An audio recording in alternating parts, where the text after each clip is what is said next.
Force, Luke. Sometimes truth isn't good enough. I feel the need for speed. Ray, when someone asks you if you're a god, you say yes! Because it's their time. Their time. Up there. Down here, it's our time. It's our time down here.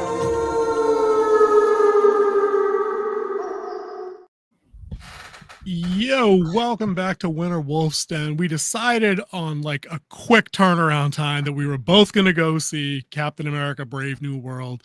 And we thought we'd do a video, and then we considered live stream. And because it was Monday and we had nothing better to do, and because I don't want to wait to talk about it so I don't forget anything I wanted to mention, we're just going to go ahead and go live, hang out for a little while, and talk about Captain America Brave New World. That's all for my clever intro. There's no pre-scripted. There's no transition. There's no cliptage. It's just me and King Z going to do what we do. Yep. What's up, dude? We're going to sit here and just talk about the movie like two friends would. Yeah, but I want to recap a little bit before we get underway, because I think recap, pun intended. Let's not MCU recap, because I ain't got time for 35 movies worth of recap. Like, I'm good with that. I meant recap us, right? Because we're heading into this movie with, I think, very different expectations and predictions. If I recall the scoreboard correctly, as per our kind of usual, you were going in a little bit, I don't want to say optimistic, because I don't think you were like optimistic, like bright and sunny. Yeah, I was looking forward to it because I want to see the new direction. And we did see the new direction after massive amount of rewrites, which ones that I saw, because I was on set for a couple of days, that I saw in the film. But I think based off some of my research I did today, watching other people's reviews and some of the other stuff that's been leaked out, reading that, I think we got the better movie. Okay. All right. So maybe cautiously optimistic was the flavor you were going to pick up at the window when you went in there. Mm-hmm. All right. I will say this. I'm not angry. Hulks. I'm not angry that I spent $15 to see this, on a holiday, day off from work, middle of the afternoon, show wasn't crowded. I'm not angry that I saw it. I think it was probably better than I accepted, that I expected, not accepted. But I'm not sure it was any good. Even after the rewrites, even after the Cobble Fest 2025 of them having like however many people work on this, and then the rumor stories about we were just shooting action sequences and scenes. We didn't really have a script for like the first however long. We were just putting things together from studio notes. All that stuff is just out there, But I feel like some of it, like anything else, and I feel like some of it was probably true, because you could see a lot of like the seams in this movie, I thought, of where it looked like one idea started and then maybe they cut another one out, but then maybe they had the foresight to know they needed to correct something. And I think that that second the second post-credit scene there is an absolute tack on after the fact. They definitely call people back to shoot that and be like, hey, this is how it sets up the stuff that's coming, because we know you guys love that shit about these movie stinger scenes where it sets up, oh man, there's Thor's hammer, oh man, it's the Soul Stone. I feel like in my gut, I just know the original incarnation of this movie did not have that scene. And I actually know what the original post-credit scene was supposed to be. You all right, spoil me with that later. Yeah. I feel like there was one studio suit in the room that was like, whoa. We need that shit, and it can't be young Avengers at the eating shawarma at a picnic. It just can't be. No. And because the one we got was like 8 seconds long and literally did the watch out for what's coming thing, like Lex Luthor from the Man of Steel Justice League movie. I know it was Man of Steel. It was like, you don't know, he's coming. He heard the bell. Like it was basically that. And I was like, okay, I think they tried to fix some stuff. But what did you think, man? Give me some thoughts. Run this show. So when I came home from the movie, because I went and saw it on Saturday. Yeah. My wife asked, how was it? And I said, well, I wasn't overwhelmed, but I wasn't underwhelmed either. I was perfectly whelmed. Whelmed, sure. I enjoyed the movie. It wasn't a good movie, but I enjoyed it. I could see where they're trying to right the ship a little bit from what they were putting out before, but they're still not perfectly back on course. They're still kind of stirring out there a little bit. So I think that would be where I would say is like, I enjoyed the movie, but it wasn't a good movie. On a scale of 1 to 10, up against all the MCU actual greats, 10 score me how likely you would be to watch this again for free. For free? Yeah. I said, Kingsley, come on over. I got the DVD if they still make them. Come hang out. Let's watch this shit. I probably wouldn't watch it for fun, but if I wanted to go back and catch something I missed or to set up like the next one, like to, go back and review, I would watch it again. Some of them I won't watch again. I think the one I've watched the most over and over again is the first Iron Man. I think that was the one that really enjoyed. Top 5. Yeah, probably a top 3 for a lot of people. I would say.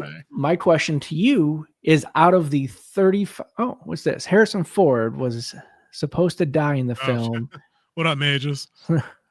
Yeah, that's what I mean. I feel like, and I could see the parts where that would have been worked in. What were you saying, King? Question back. So, where would you, out of the 35 films that is the MCU? Where would you put it? Would you put it in the bottom 10 or the top 10? Look, that's a much better question. I thought you were going to ask me for a ranking in the 35. Like, I can't remember 18 of those 35. Dude, it's see, I don't know, man. I feel like the cynic in me, the easy answer is bottom 10. But I don't remember. I mean, I'd have to pull the list because there's a lot of jetsam and flotsam in this series, and I think Whelmed, like you said, is just it's a perfect descriptor of this movie. It's like it had some action scenes that were fun. Yeah. It had a couple of performances that were decent, but again, like read my expression here. It's like this isn't high praise. A lot of people saying the headline that I kept reading in this context was like, it's this and this, but it wasn't woke, and that's what makes it good. I'm like, guys, we have to get the bar back up higher from that now. Like, I've already done that for like the last year. That can't be the only barometer we use. That the movie dips into a couple of scenes that mention some of Falcon's struggles. I thought it was funny, though, at the beginning of the movie. I feel like they tried to write some of that negativity from the Falcon and Winter Soldier series, where Falcon can't get a bank loan for some reason and cops don't know who he is in his neighborhood. Like, the beginning of this movie, Falcon's at like the local bar, his drinks are free, and people kind of give him the nod as he's walking by. You know what I mean? Like, because I feel like they tried to be like, okay, wait a minute. Like, he's not the do better, you got to do better senator guy anymore until the end, and then he was. And that would make sense in that series to where he was, because he was just Falcon, even though Falcon was really cool, and I'm not saying downgrading Falcon, but he was just Falcon. Now he's Captain America. It's been a couple years of him being Captain America. It's like Ice Cube talked about, like, he can't keep writing raps about being broke because he lives in Beverly Hills now. For 25 years. Yeah. So he's like, I don't live that lifestyle that I was struggling with when I first got into the game. It's the same thing with Captain America now. He's been in the game, so he doesn't have those same struggles. Now, there are still struggles for people who look like him. Like he said in Anthony Mackie said in the his interviews. But still, like, he's been in that role and he doesn't have those same struggles now, because now he's a recognizable face because he's been Captain America. They've seen him on screen. He's done interviews. He's been to the White House. Yeah, I feel like if you're the first guy that flies through the portals at the end of Endgame, though, everybody knows who you are then. And even if they didn't, Tony Stark is in your back pocket and can buy you a house. Now, put yourself in universe. Put yourself in the universe as a civilian living in the MCU. There's no cameras. There's no cameras there watching.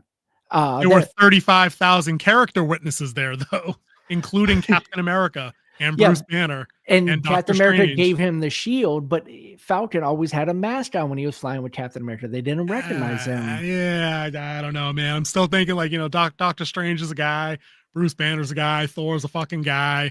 These people have clout with like, the united governments of the world in these situations. I'm just saying, that was the worst part of that series for me. But here, for the movie, I think they wisely dodged most of that stuff.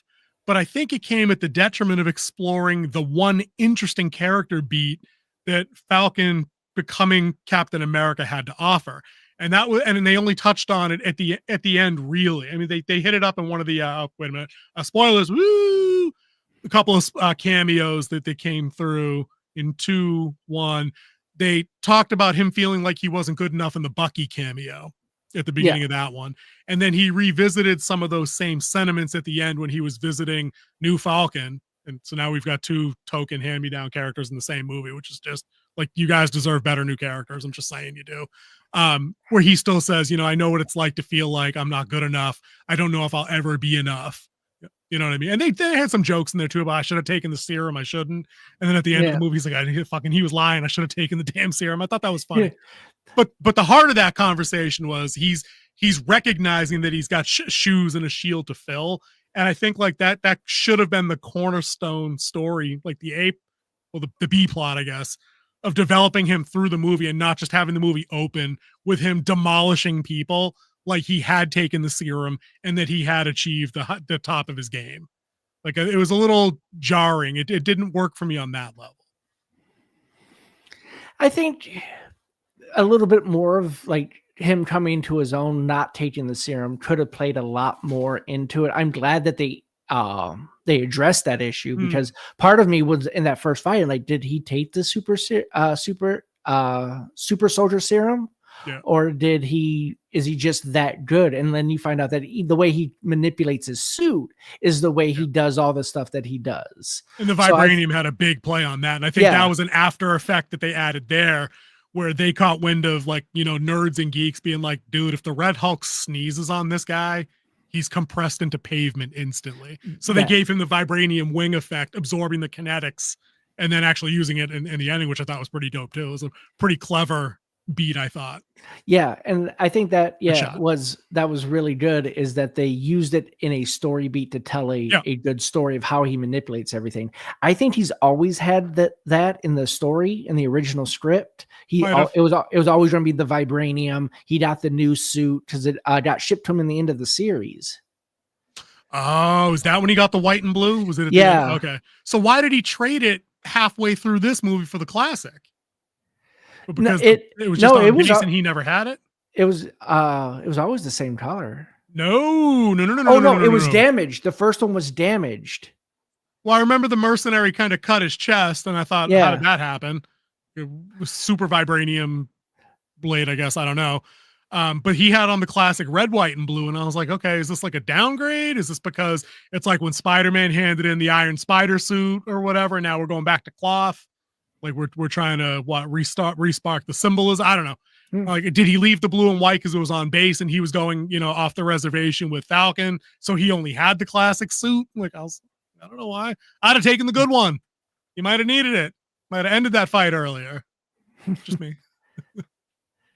I think the way the vibranium played into the wings was quite well done. And he explained it. And like I said, I think it was part of the original story to begin with. And then, but still watching the strength of the Incredible Hulk versus the vibranium was pretty awesome. And then they caught on to some of the aesthetics of the Red Hulk. So the Red Hulk is not the same as the Incredible Hulk. He has different powers.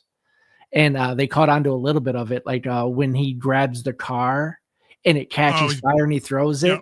So they catch in that he puts off more radiation. He puts off the gamma. He's very heat. And this scene right here, this shot right here is, I think, made the movie one of the things that made the movie good for me was. Where was that from? Was that the rooftop of the White House? Yeah, when he was standing on the rooftop of the White House. That was a great shot, great visual with the White House on fire and the Red Hulk standing up there just growling in straight anger.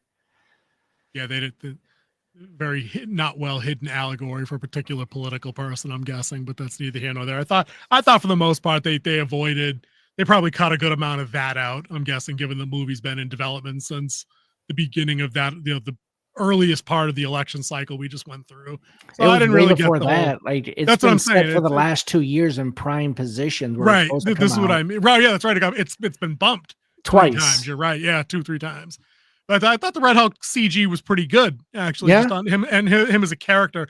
The CG was a little wonky, I thought, in a couple of the sequences. But again, visuals for me, they don't make or break things. I notice when things get a little glitchy. And I thought there were a couple of things that were edited a little, like they took maybe a few frames too many from a couple of moves, and then it just made it stutter a little bit, just a little bit too much. And then some of the obvious CG stuff with the White House is there was one good scene. I'm like, okay, he's dead. The Hulk grabs Anthony Mackie and kind of crushes him through the corner of a building up into the sky. So it's basically like through 3 floors of the White House. I'm like, okay, I don't care if it's vibranium, you're dead. I'm sorry, you just are. But you let it slide because it was by that point, it's already been 2 hours. I'm just going to let it happen. I do think that the ending right. fight between Cap and the Red Hulk was probably the highlight of the movie. That was probably the best scene, best fight sequence put together, well thought out, smart. Not too over the top either. I mean, for a movie about a Hulk crashing, not Captain America, through a building, I thought it had a couple of shades of like Man of Steel, where like Cap's like clear the harbor point or whatever's where the cherry blossoms are for the ending, and I'm like, he's going to lead the giant gamma-induced rage giant across DC. And I'm like, all right, how many tens of thousands of people are going to die here? Well, like he didn't. He flew in a straight line, and the Hulk did the bounding thing, and they only went a short distance, and there weren't cars crashing into each other and buildings falling over. So I had to like walk back my Man of Steel accusation because I had that shit chambered in my head. I'm like, it's only going to take one bus wreck, and I'll be like, this movie's garbage. I'm out. Okay. I did like at the beginning of the fight when they were still in the Rose Garden where the Hulk did the Hulk smash. Hit him with clap. Yeah. Yeah. I was like, okay, all right. They worked that in. That was pretty good. I thought the transformation sequence was a little good too. I thought that sequence was a little funny actually, because when he finally hulks out, I'm like, and this is just how my twisted brain works. I'm like, all right, it reminds me of when they took a shot at the president in real life in Pennsylvania this past year, where it's like a female Secret Service agent is not big enough to cover the president up and run him out. And I'm like, all right, maybe can we get a team of dudes here? Did she have to be that role? Was it, and not even a good character? I thought she was very flat. That character was not effective. She had a bigger role in the original. Was she a love interest at any point? Not that I saw. They had a little vibe at like only one scene. Yeah, and they hinted at like, I have someone on the inside. Yeah. It clearly was her. That they had a connection, but they never really played it up. And from what I saw when I was there, they didn't really play it up. But not that the movie needed it. It's just they were on a first name basis. She was clearly the person he was talking about. Was the friend on the inside, obviously, but she didn't have much to do. But I need to take you to the most important scene of the whole entire movie. Yeah, dude, I'm down. Let's hodgepodge this whole thing for a while. All right, here we go. I'm cool. So, do you remember when they were at the cemetery and he was putting the flowers at his wife's grave? You're talking about Ross, right? Yeah, President Ross. You remember that? And they got the front view of him, and you saw those 2 secret agents in the back. Somebody's bat's in the movie. Oh, Somebody's snap. bat's in the movie. Oh, snap. It's almost worth $15 for me to go back to the movies tomorrow to wait for that one part to see the back of your head reflected in a shiny gravestone. All right. Yeah, it's way back there. But I'm in the background, so I made the movie. You need to go back. I'm not advising anybody does this and get themselves in legal trouble. Maybe whip the phone out and take a picture and then use like an arrow. Like King Z was here. This was this guy. So when we were on set, they put this over the camera of our phones. I remember you told me about pictures, that. Yeah. And I got to take mine off. Like they check it, and if it's broken, you're kicked off set, and like you're never invited back to any Marvel anything. Yeah, and, they take that shit serious. But I took mine off, and I was asked if I could keep it. They're like, yeah. Usually they just cut it and they throw it away. But yeah, I got to keep mine. So yeah, that's cool. Little thing from my day on set with this movie. Nice. Good job in that scene. You totally sold it, just so you know. It was great. That's right. It was a pivotal scene. That was all right. But let's talk some of these characters in here, because I actually, if I have to be honest, and dude, I'm trying my best not to be as cynical as I have previously been while doing the MCU stuff. So I go into this thinking it has to be at least a technical mess, because of the budget, because of all the delays and the punts and everything else that came through it. Yeah. And the cuts to stories and the political sea change in the real world and all that good stuff. I didn't think anybody was really all that bad, sadly, except the 2 ladies. I mean, the Secret Service agent we just talked about, maybe she had more to do where she had a bigger range, but she had a bigger role in Okay. this, and so did the other lady. And she's the one who got heavily rewritten. Now let's retalk her. I don't even want to retalk the rewrites that made her not, Sabra or Captain Israel or whatever the hell she was for all the real life. Sabra. It's just hummus to me, man. I don't know. But it's every time this woman showed up, and I've gone on since to understand it, a little research. She had a medical condition as a kid that stunted some of her growth. Okay. Yeah, she had a cancer while she was a kid and she couldn't grow. I'm very sorry to hear that. You still can't put somebody, and I took down some notes here. I'm gonna hit you with this. You can't take somebody that's 5'2" and put them in the head of security role. It just doesn't work for me. She looked like every kid that's ever played dress up in daddy's clothes anytime she was on screen with anything that provided a frame of reference for measurement, not even other people's heights. Because when she stood next to Anthony Mackie, she's basically up to his chest line. But this chick walking into a room is eye level with every light switch on the wall. I'm like, this just does not work. Now here's for reference, because I know you're a big fan of references and notes, right? Check this out. You know why you bought Wonder Woman? Because Gal Gadot is 5'10". You know why you bought Ronda Rousey in the Fast and Furious kicking ass? Because she's 5'8". Gina Carano in The Mandalorian, 5'7". All right. And built like they're professionally trained fighters, but and then Gal Gadot obviously was an IDF personal defense fucking specialist or whatever. Like she taught the hand-to-hand. So she understands movement. She can do those kind of things. You know who's really short? Michelle Yeoh from Star Trek, but also 6 trillion kung fu movies. So everybody's already bought in on her ability to do these things. She's 5'4". Shira Haas, who plays Captain, whatever she was in this movie, she had just like her regular name, is 5'2". It just didn't work, dude. It just did not work. Every time she was on screen, especially when she was ever around other people fighting, like that hallway scene in what was it, Echo Camp or Echo Base, whatever it was. Like the black site. Yeah, the point camp something. It was a camp. I know Echo was in there just ironically because gamer tags. I was like, oh snap, it's my base.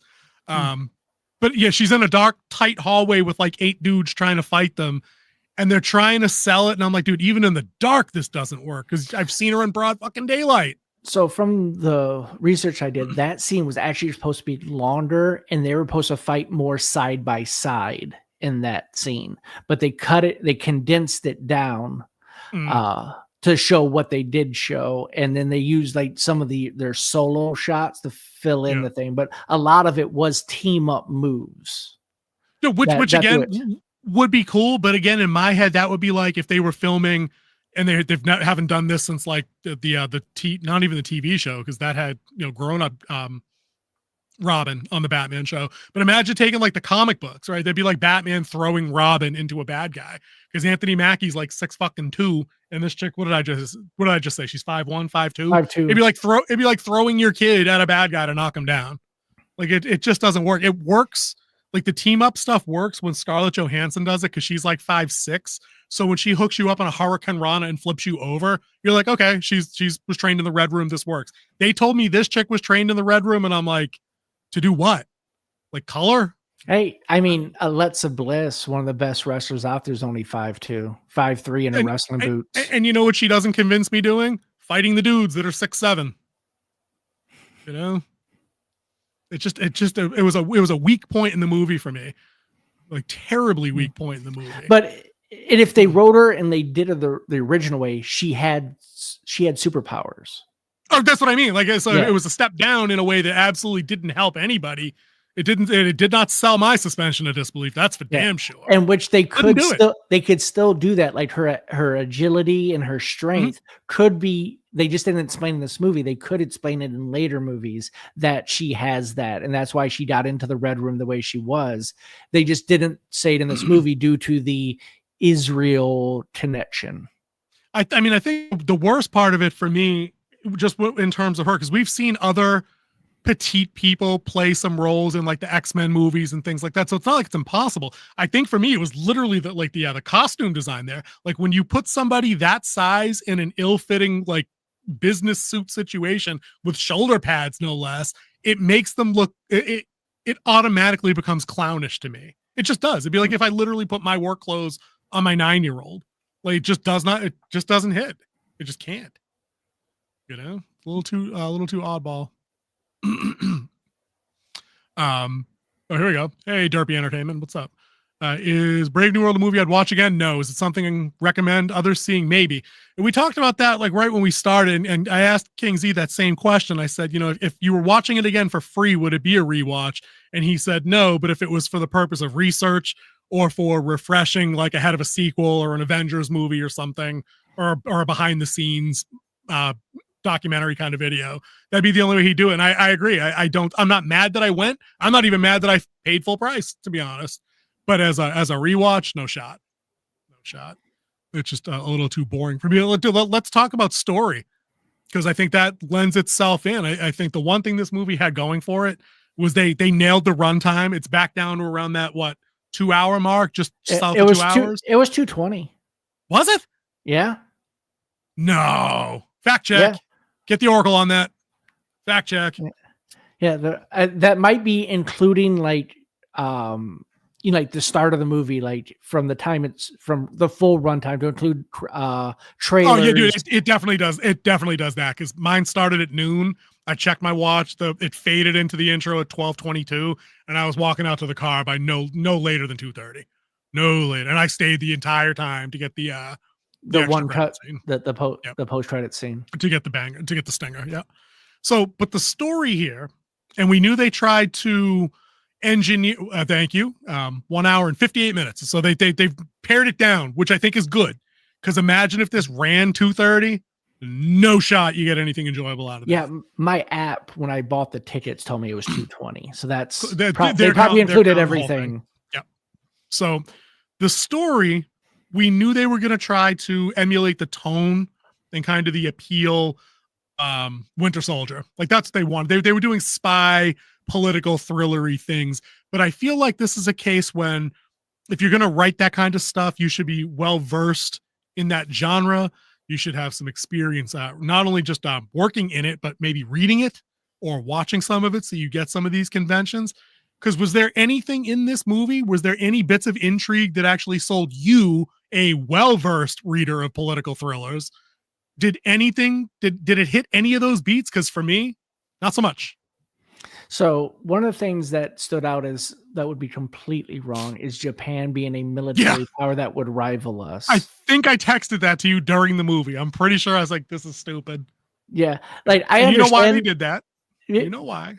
Well, the reason why they had the countries they did for the treaty is because of where the Celestial is located. They're the closest companies that in the movie. Yep. Yeah.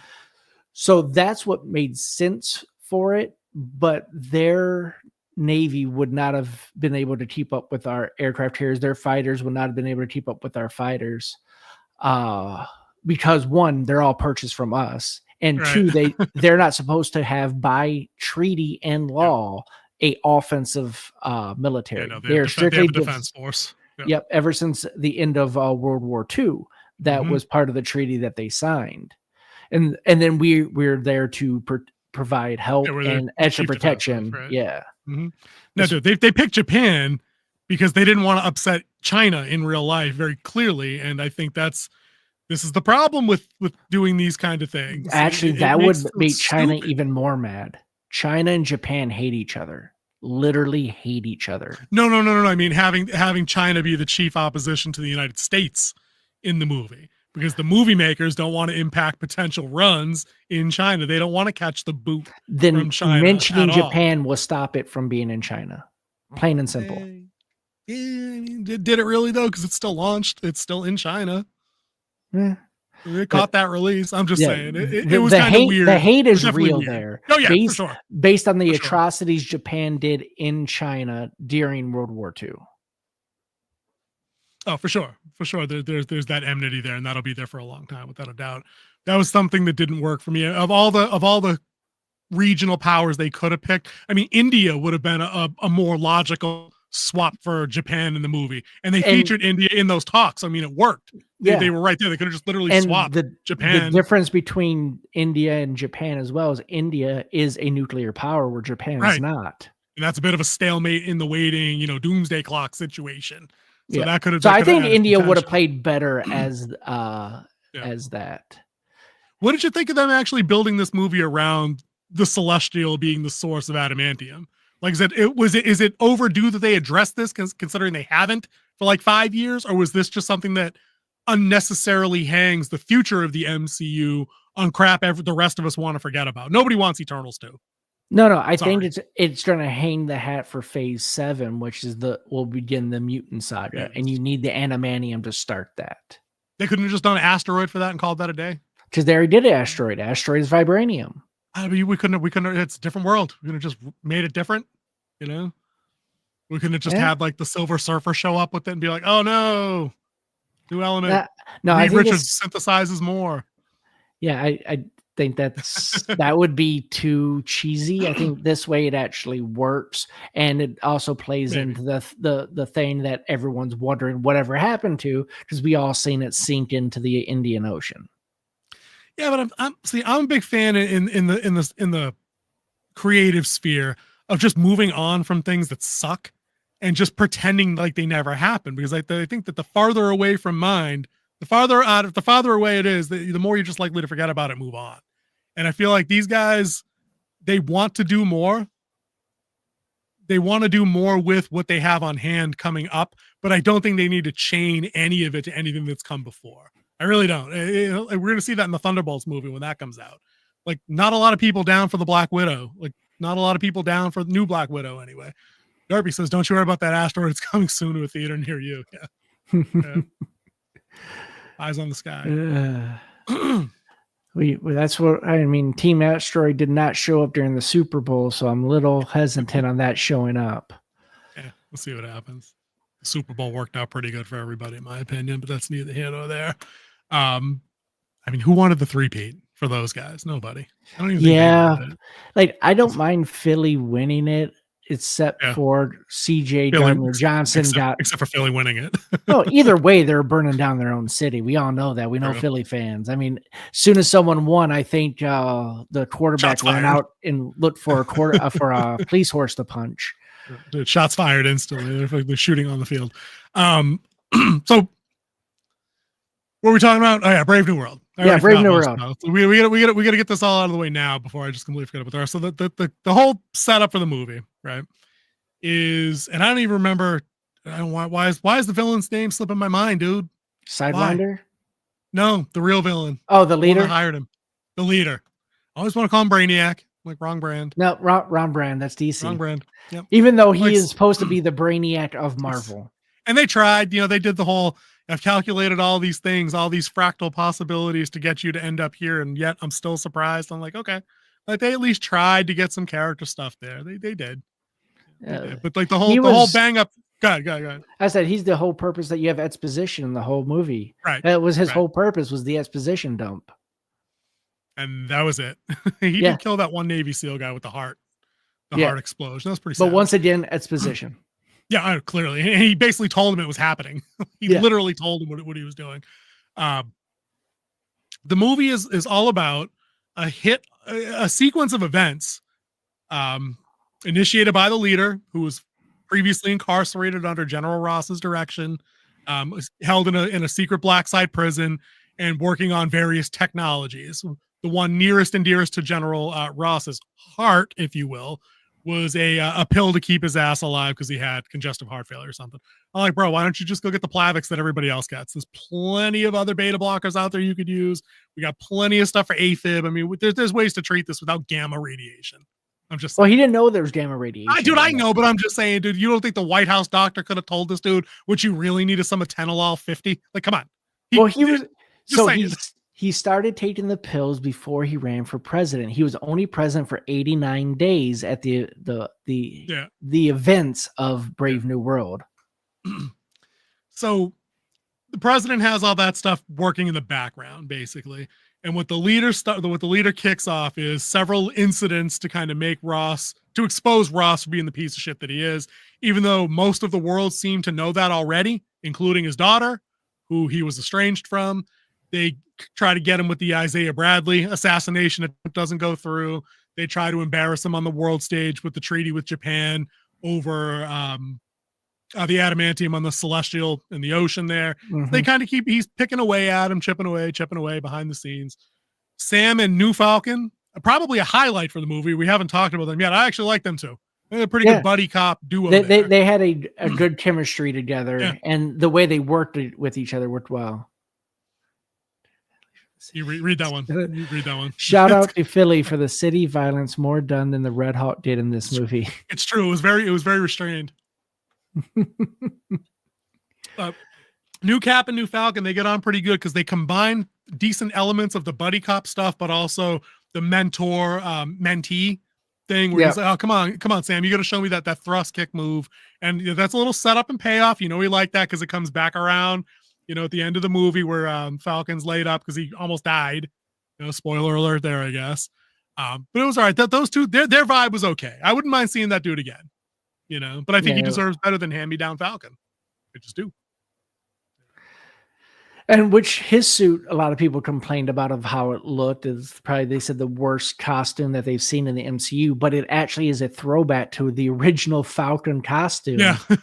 Yeah. It did. So staying true to source material here. So you kind of have to it just wasn't nanotech into oblivion. Like that was the thing. It looked like, physical prop work, So where do we want to go from there? I think the movie itself, I think there isn't much more to really talk about. Like, we hit all the key points that, like I said, we were whelmed. We weren't underwhelmed. Yeah. And I was whelmed by, I think I tried to text you. I don't know if that one went through. I thought Giancarlo Esposito was going to have a bigger role. I guess it was what it was. He moved things along. He was the guy that facilitated. He's a bit of an instigator. He's like, oh, when I escape, and I will escape, I'm going to come for you, Captain America, blah, blah, blah. Think of him as Crossbones in Civil War. That was his purpose. Pretty much. But I thought it was funny watching, Anthony Mackie, who's probably, 45, 46 years old, if he's that old. I mean, he's got to be a few years older than us. I mean, he was in 8 Mile when he was like, maybe we're about the same age. I don't know. But so, I mean, he's not 46? Me. He's in shape. He's 46. Okay, so he's about my age, but he's 6'2" and he's in shape. So when he's beating the crap out of 109-year-old Gus Fring, I'm like, okay, the street fight, it's a little laughable. I got to talk about that scene where Sidewinder sets up the ambush, right? And the ambush is, I get out of my car and like mag dump an AK-47 through the unarmored windshield of your like Dodge Ram pickup. I'm like, you're fucking dead. Like, you're just done. It's over. He's only 10 feet away. And that's a movie trope in itself. Dude, just how powerful a windshield is, and like how the bullet just kind of never hits the person who's just right on the other side of glass. Dude, and then he reaches into his coat pocket and like casually tosses like a fucking grenade. It goes through the hole. Dude, he sinks it. It's like watching Jordan in his prime. He just underhand flips it. Hits it with the incendiary, and this is like 3 seconds of time, during which time you never see the fucking door open, but somehow Anthony Mackie's already behind the truck taking cover. And I'm like, how the fuck did he get out of that vehicle? I don't get it. It's like a tank. Was there a hatch? Yeah. I don't know. They wasted my boy. Yeah, that's what I'm saying. Yeah. Because I mean, he's only in 3 scenes. I do. So, that would have been a much better role for him as the leader, or if they poured him over to the other guys as Brainiac. I'd be down for that. Yeah. I'm okay with that. A moment of silence for that truck, because that was a very nice truck. Dude, it was a nice truck, but nice truck. So where did they get the other truck that also got no, the other one didn't get shot up as much, that they actually took to Echo Base, and then remember those soldiers got taken over. They shot up the truck as they left. Oh, there's a rental. Okay, I'm like, wait a minute, how many trucks does Mackie have? He went from not being able to get a mortgage to now he's got like P. Diddy levels of fleet vehicles in his yard. Hey, like, what's once going on you recognize, too, is this a game recognizes game situation? Like, now he's just got like electric pickups in his driveway. Like, he got Elon on speed dial now. We're just saying it wasn't a Cybertruck, but you know what I mean. It would have survived the grenade blast, as we learned the hard way. Dude, as we do, R.I.P. Nice truck. Exactly right. But yeah, I thought it was funny watching them trade like the hand-to-hand blows. And this is another thing to chat my ass, because it comes ahead of the super serum talk. Like, Anthony Mackie gets stabbed twice in that fight, not once but twice. They tried to explain it away. was It was a carbon vibranium weave or fiber. some bullshit. Yeah. Yeah. But the one who was just not, I mean, I guess that would have been the same. Yeah, I guess that would have been the same shirt. Yeah, same But I'm shirt. thinking, dude, if you're bleeding and you were, it didn't do its job and you were still technically stabbed. I'm sorry. But to You go were on still stabbed. the exact opposite of that, at the end of the movie, he did have his arm in a brace Fair. from his Okay, yeah, fight 'cause with Okay. his fight with the Hulk. Even through his vibranium suit, like he still had to put his arm in a brace. And I was with that. I think that if they had to cheat their way out of that fight by doing the whole I'm not having the serum thing, I would have liked to have seen him fire away a specific reason why he didn't do it, why he didn't go back and take it. You know what I mean? And then be like, no, because that's not who I am. I'm going to be something different. And then suffer for it, but still prevail. Like, I'd be okay with that. Like, I'm down. You know? Now, my big question is, how many presidents have the MCU gone through in just the last couple of times? I mean, look, we go back to Secret Invasion. I don't even know. President was a Skrill. Now they had now Thunderbolt Ross had resigned. Yep. Now and incarcerated. Now to go back to Mage's Guild's first comment there, yes, he was supposed to die, but the end credit scene was supposed to be so much better. Because I'm glad you remembered that. He was supposed to die. Then the end credit scene is that they're at his funeral, and that's when Betty has her moment and her forgiveness moment at his casket. That would have played. But then good. It cuts back to her at home later that night, and then out the back bay window, you see the eyes of the Red Hulk look in, and then there's a lightning flash, and then it's gone. And we didn't keep that. Why? How is this the better ending? Because it goes into what they were playing for, is that you're trying to prove that you're something different. You're not who you say you are. Like Cap is still trying to prove himself. I am Captain America. I am a normal human who wears a vibranium suit and has the shield. And then President Ross is trying to say he's not the Thunderbolt Ross of the old, where his whole drive and purpose was to bring down the Hulk, and how he destroyed the Avengers with the Azadian Accords. Sokovia Accords. Mm-hmm. So it is that redemption arc, but it's him doing the right thing to prove that he's not the same person he was, to get that forgiveness moment from his daughter. Okay. I might have liked the other way, but that works, I guess. All right. Derpy asks, is this movie in the same boat of The Flash with all the CGI being bad as well as reshoots and rewrites? Is there biased Marvel credit there, if you know what I'm saying? So take a stab at that. I'm not sure. I understand what you're saying, is that Marvel's has that trust. Well, like we've talked about with between Star Wars and Dune and HBO. HBO's built that trust that they will land the ship where Disney hasn't. Marvel's built that trust over their phase 1, 2, and 3, and started to lose that trust over phase 4 and now into phase 5. I don't think they get a pass for it. I do think they need to be better, but you do have to understand they are under new CGI management too, and they're still trying to get that new workload proper. Unlike it was under, I forgot who they fired for it, but it was like a sweatshop in there. How she was doing the CGI, and now I can't remember her name. Yeah, but they fired Alonzo. her. Yeah, and now they're trying to get it right. So I think there could be a pass on this one, but not forgiven, because the MCU has hurt that trust. And the reason why the DCU never got a pass is because it never built that trust to begin with. They just expected you to believe, and that, you'll just forgive because it's Superman, Batman, and Wonder Woman on a screen. And that was the problem with that. And then Flash was just other than the Michael Keaton part, was just a dumpster fire to begin with the actor and everything that went behind the scenes in that movie. That movie was just doomed to fail to begin with. So that would be my explanation, is that Marvel has a little bit of credit left in the bank to get a pass, but after phase 4 and phase 5, it is very they're on thin lines. Yeah, they have to put in work. Yeah, and we've said it before. It wouldn't even have been if this was a 6 out of 5 star movie and blew everybody away, that like, yeah, the headlines are going to say MCU is back. They're not going to say that on this channel. Like, you need to string together a couple of victories that, you know, that broadly appeal and impress the majority of people. Like, I'm not, because we talk about this time when we talk about like rating systems on like Rotten Tomatoes.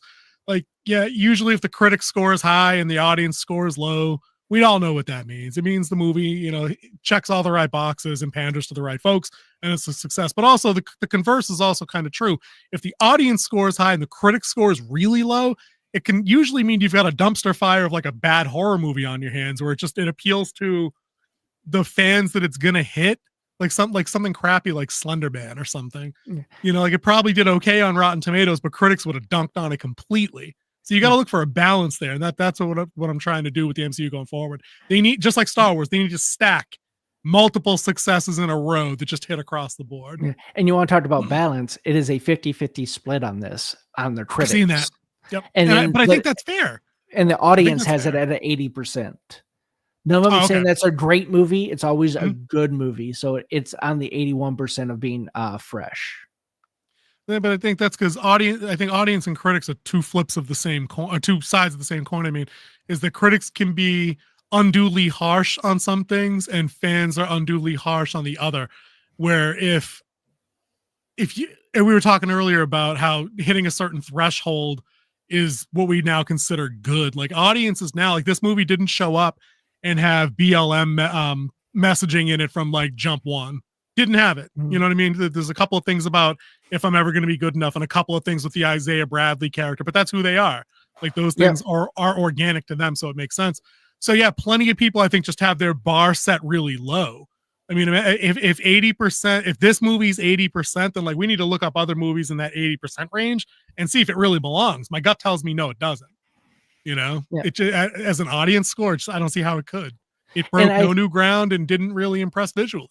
What else? And I think one of the things that kept the audience score up, other than the Anthony Mackie not knowing how to do an interview or leave certain words out of his mouth, is people went in not knowing what to expect in this movie because of the rewrite, because there's been so much stories around the rewrites and reshoots and stuff like that.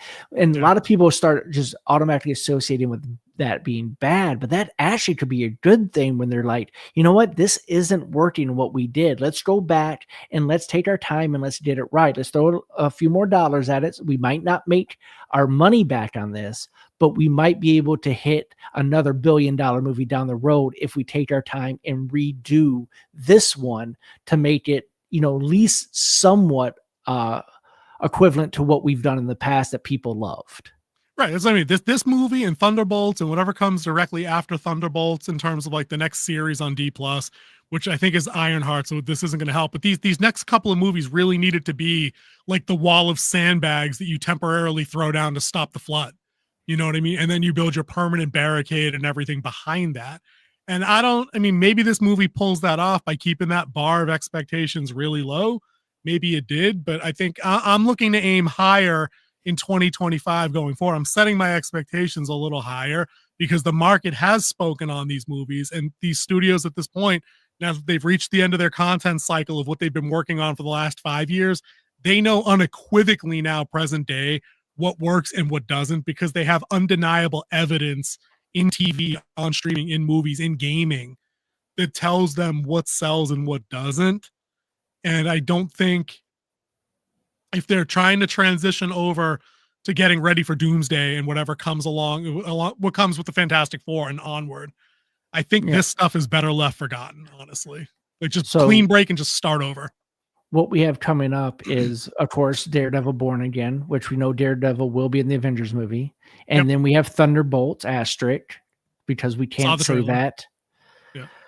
And then you have Fantastic Four. And I think that's it before we hit Doomsday. There's got to be a D+ series in there somewhere. We'll have to check into that. Alrighty, Derpy, thank you again for participating. We do appreciate that, Derp. If you're not subscribed, consider, because you've got some great questions, and we'd love to keep those conversations rolling when we pop on. And we're on Wednesdays on our Frostcast podcast, if you didn't know. 9 p.m. Eastern. Every week, baby. Now, let me ask you this. Does Superman have to be in 90 range, or can it be passable to hook fans I think it can be passable. Not saying that's where I want it to be as movie, but you get where I'm going. You mean like in the 90s, like set in the 90s, or I don't follow. Maybe Kingsley has a better Let's grasp see. on that. Have to be in the 90 range, or can it be a possible to hood fans? I think it is possible. I think he's talking about the rating being in the 90s. Oh, I'm sorry, dude. Yep. My bad. But I feel like Superman, Batman, and Spider-Man are given 90s. Like they should just land there because the core story work and the character work that are involved in those kind of movies have universal like themes and messaging and motif that apply literally to everybody. Literally compared to this. I think Superman just lands there. Even a bad Superman movie probably lands up there, right or wrong. I guess that's fair. Right or wrong, it would land there. I think people are ready for a classic Superman movie. Oh yeah, we said that in our take on the trailer.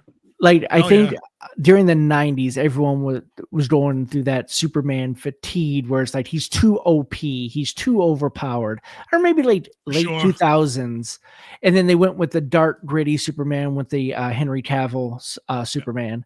I think we're ready to get back to that good feel Superman. Boy Scout.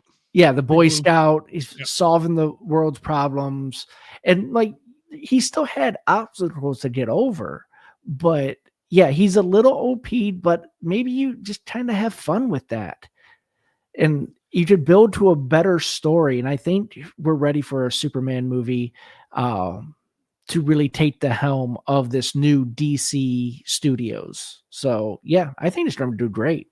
I think it's really going to do great. I think Superman hooks people because he's classic. So I think you'd really have to go out of your way to dumpster the story to get it to have not a decent score of 85 or better. Like you really need to screw the pooch on that somehow, That'd be my take on that anyway. Did you have anything else on Brave New World, man? We talked about the characters, we talked plot, we talked stinger scenes, we talked cameos. We talked about where it's going. I don't know. It's Brave New World. Numbers, ratings for us. I don't know. Do you want to use 10s? Sure, 10 scale? What do you... 10s. I shoot right in the middle, 5. Okay, so that's interesting. That's lower than where I thought you were going to come in for. Like I said, I wasn't overwhelmed. Yeah, you wasn't whelmed. Underwhelmed. Yeah. I was whelmed. If you're coming in at 5, I guess I got to go a little lower than I probably got to give it probably a 3.5 or a 4.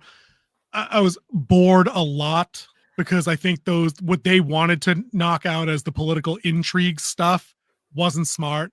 Like it wasn't particularly well executed. There was no mystery really for him to solve. I think that hurt it. I think the stuff that I least objected to didn't really hurt the movie at all with the no super serum Hulk battle thing. I thought they wrote themselves out of that little corner, and I thought that was good. I think my gripe is still that the stuff Sam can do without the serum just doesn't track. Not even the surviving the Hulk stuff, like the picking up the shield and hucking it like that. Like it's implied that like Cap can do that through like excessive training in the serum that's like honed his reflex. He can figure out those arcing ding shots and handle those kind of throws. He also had a tech which they showed that he did he have a targeting thing? Did I blink for that? He in the wrist in Winter Soldier when he has the suit. But like when Mackey's throwing it around in plain clothes when they're in Echo Camp, I'm like, all right. I mean, you're bouncing it off 6 walls and corner pocket. I don't know, dude, nitpicks, but like enough of them add up. And if I'm already bored, it's not it's not an easy hill to climb for me at that point. Okay, you can read that one out, dude. I guess my question is, if Superman is mid like Brand New World, does DC Studios kick off their DCU still become? That's a lot of ride on a specific film, I guess. And my question is what I said. Okay, so you're saying if Superman is a mid movie, does the new DCU come out like stumbling out of the starter blocks? Oh yeah, they're boned, 100%. I don't think they're boned. I think they could recover from it. No, I'll let you have your piece, but I got a big no on that one. Yeah. Well, I mean, Superman's an easy story to tell. It's a really easy story to tell. And yet they can't do it. Well, we don't know if they can't do it. We haven't seen this one. The last 2 attempts have not been great. 3 attempts. Well, Justice it League, was, Man of Steel, Superman and 4. that's because of Superman who's behind the Returns. helms, and that's That's what because they were going that's what I for mean. the evil Superman turn. They were going for Injustice World. Right. No, but I'm saying Yeah. it's not a cakewalk. I just wanted to point that out. It's The not a intention has cakewalk, to be there. but with the look that I've already seen from the trailer alone, I think they're I agree. going back to that classic Superman look, which is an easy story to tell. Yep. And I think if it does stumble and is just a mid movie, I do think they can recover because they do have enough IPs to pick it back up, and they can see where they went wrong. I mean, they have Woman of Tomorrow is the next one. And that's the problem. I'm glad Yeah. you mentioned that. That's the problem, because if they stumbled with Superman and had Batman ready to go, or even better, like Batman Brave and the Bold, like live action with Jensen Ackles or something like that, if they had that ready, you'd be absolutely right. But they don't. They have Supergirl up after that. Not Wonder Woman, not Batman, not even a Green Lantern. That's the problem, is that the first 3 DCU movie, the first 3 things they'll have had will have been Creature Commandos, which 90% of people haven't seen because it's animated, right? A Superman movie, which in a best case scenario hits on all cylinders as a classic big, red, blue, and yellow hopeful theme thing. He's saving the little girl in the trailer. That was awesome. Yeah. I'm on board for that. And then Woman of Tomorrow, which again, does that appeal? Does that really appeal to the demographic they need to win back? Which, shock and surprise, is in fact not young girls between 12 and 30. It's just not. It's you. It's probably Derpy. It's me. And I don't think that's guaranteed. I trust Gunn as well more than Snyder, because Snyder tries to be too cinematic, I would say. Where Gunn wants to give people what they want. That's why the Guardian of the Galaxy movies were so good, is because he kept it to the core basics of what Guardian of the Galaxy was. And I think he's good at those things. That's why Creature Commandos is all right. He's going to be what DC is. That works for him, but he's got some Snyderisms to him though, where Snyder can't get out of his own way with certain creative instincts. I think Gunn can work the same way. Can he leave some of the stuff that makes Guardians of the Galaxy a little hokey? Can he leave that stuff behind for a Superman movie so he doesn't, as we hate, so he doesn't undercut every serious dramatic moment with the Guardians of the Galaxy kind of joke? Which, like, sidebar to that whole thing, because I see Derpy has a comment there that I've started, like, to take a peek at that. But in talking about things like the Thunderbolts as extensions of Brave New World, I saw that trailer and I'm like, all right, so this is the 7th time I've seen Guardians of the Galaxy in the last like 60 days. We got the same bullshit when we just watched Section 31 like a month ago. It's the ragtag group. It's the remastered pop song from like the 80s, the found family trope. And I'm like, I'm watching this trailer and there's nothing interesting here at all. Nothing at all. I don't care that you got Hopper from Stranger Things. I don't care about fake Black Widow. And you pick 2 villains from 2 of the crappiest MCU movies just to stick on this team, Taskmaster and Ghost. Like, I don't care. If I asked 50 people randomly which movie Ghost was from, nobody would know. Nobody. Ant-Man and Moss. Yeah, you know that. I know that. We're not in the 50. We're paid to know that. Kind of. Not yet. But you know what I mean? Like, I'm over that vibe, and I don't want that vibe coming into everything DCU just because that's James Gunn's vibe. His storytelling vibe is what I need him to have. Yeah, and I do know that Peacemaker is after Superman, and James Gunn in a interview did say that first season of Peacemaker is also canon, minus the part where he's referencing the JLA. That's the comment I wanted to address, where technically Peacemaker's after Superman. I get that. I'm saying that the 3 newest things that they're actually flagshipping the DCU with, like, Peacemaker's like 5 years old now. Like, I'm aware of that. I'm just saying. No, season 2's coming out. No, but that was already an existing thing, is all I'm saying. I'm just saying things that they're building from the ground up are, like we said, Creature Commandos, Superman, and then Supergirl. That's all. Just a little split and then the Green Lantern series, the John Stewart Green Lantern, which I'm down for. Yeah, I'm 100% down for. But yeah, all right. I think we should wrap us up here. We're up on our hour. Derpy Entertainment, thank you very much for keeping our conversation flowing today, dude. We appreciate that. It makes it very come fun. on and stop by on Wednesdays. We'll gladly throw your comments up there and have a conversation. Yeah.